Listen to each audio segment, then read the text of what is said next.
Hi, this is Byron Stripling here from the Columbus Jazz Orchestra, and this week we're really excited because we have our Broadway Meets Big Band show. It's February 16th through the 20th, and we got 2 shows on the 20th on that Sunday, 2 o'clock, 7:30, every other time, 8 o'clock. I'm so excited because I have a couple of incredible guests, and first I want you to meet the beautiful, the charming, the fantastic, the sensual, I can't say the other one. This is Bethany Moore.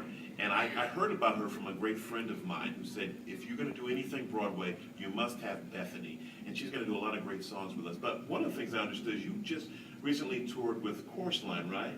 Yes. What kind of experience was that? Was that a dream of a lifetime? Oh my God. I started out as a dancer. So Chorus Line is one of those shows that as a dancer, it's your story.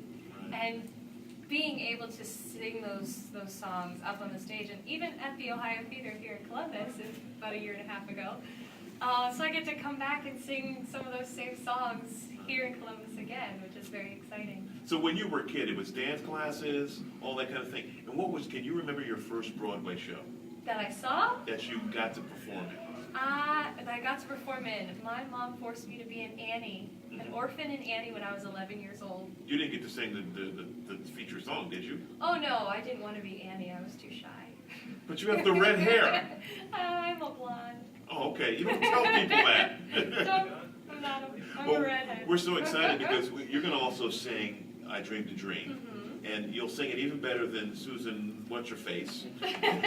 And will you do a Streisand one for us? Because my favorite one she used to do is People, but you're going to do another one. I even might have heard of it. Don't Rain on My Parade. Yeah, that's from Funny Girl. Well, we're going to look forward to that and the great Miss Bethany Moore. But right here, sitting next to me, is one of the great piano players that I've ever heard in my life. I first heard him in New York City, and he blew me away. He comes from a musical family. Sandy Stewart is his mother, an incredible singer. But also he has Broadway in his background, and one of the things he does is he sort of is able to put the feeling of jazz into some of the great Broadway show tunes. In fact, your father, Moose Charlotte, was he associated with Broadway in some way? Well, he was a composer. He was a theater composer, most famous for most of the songs for the Mary Martin production of Peter Pan. What's a production? Production. Oh, excuse me. So he did the Mary Martin production of Peter Pan. And That's right. so around the house, you always had music playing?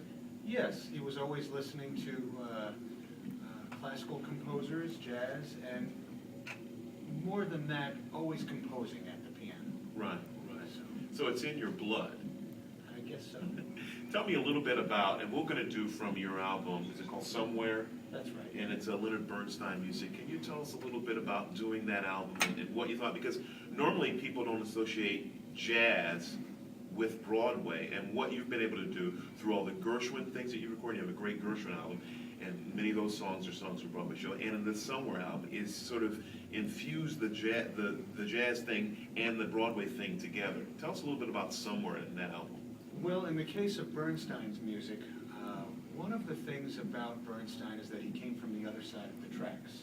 Unlike Gershwin, who wrote hundreds of popular songs before he ever wrote American in Paris or Rhapsody in Blue or anything like that, Bernstein had written symphonies, classical music, all kinds of music like that before he ever wrote a popular song. So when Bernstein wrote theater music, it was very through composed. It was more than just the melody and the harmony with the orchestrator fleshing it out. Bernstein had all of this counterpoint written into the music, so the challenge was playing Bernstein's music and not throwing any of that away, yet approaching it in a way where it could have the looseness that we as jazz improvisers and interpreters need to be able to make the music swing and to be able to improvise on it in a way that is natural, particularly in West Side Story.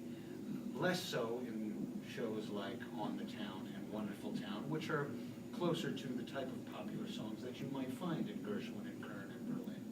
But we'll be playing some of the West Side Story music with the orchestra, and it's been beautifully arranged by one of the members. Chad of the Eby, orchestra. yeah. Yeah, he's a wonderful arranger, and he's done a beautiful job of arranging around Bernstein's settings of the music and my settings of Bernstein. Right. So it all works hand in glove.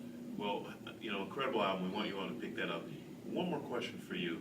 Is there a favorite Broadway show for you, or there a group of songs from any Broadway show, or you just pick and choose when you think of favorites?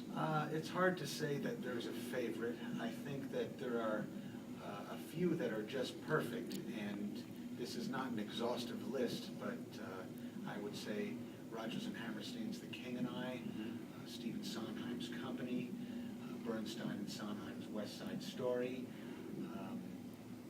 Rodgers and Hammerstein's Carousel, and Frank Lesser's Guys and Dolls. Those are all That's a pretty much perfect up there. show. Yeah, Well, yeah, let's yeah. not forget one other, Julie Stein and Sondheim's Gypsy. Another perfect So, show. Yeah. There are others as well, of course. Yeah. Well, ladies and gentlemen, we thank you for the great talents of Bill Charlap, the great talents of Bethany Moore. We want you to join us February 16th through the 20th in the Southern Theater in downtown Columbus. And there, what we'll do is we'll add a little spice, a little tune to all of the songs that you love so much. And we hope that we'll jazz up your night a little bit. The theater, once it's in you, it stays in your heart, and we know that you'll leave with a song in your heart. So we look forward to seeing you there. This is Byron Stripling signing off with the Columbus Jazz Orchestra. You know, you're good at this.